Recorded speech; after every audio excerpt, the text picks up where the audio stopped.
अस्सलाम वालेकुम। आज है 30 रोज़ों को 11वां रोज़ा। सबसे पहले उठने के बाद फ्रेश हुए और फ्रेश होने के बाद फिर हमने खाई थी शहरी।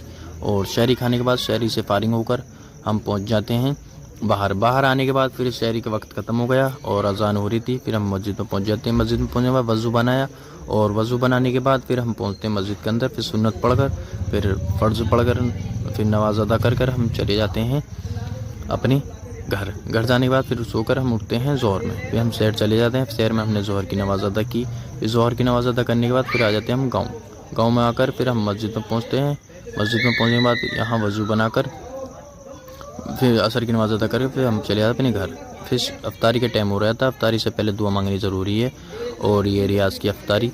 और अफ्तारी कर हम चले जाते हैं मगरिब की नमाज़ अदा करने के लिए। मगरिब की नमाज़ अदा करने के लिए पहुँचते हैं। घर से वज़ू बना के आए थे और पहुँचते हैं मस्जिद में।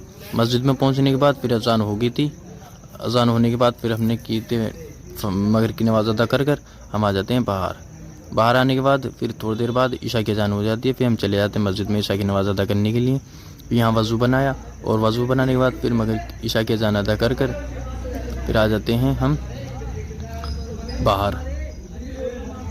बाहर आने के बाद और हम मिलते हैं इंशाल्लाह आपको बहुत जल्दी 12वें रोज़ों को। और चैनल पे नहीं हो तो सब्सक्राइब कर लेना। मिलते हैं इंशाल्लाह। अस्सलामु अलैकुम।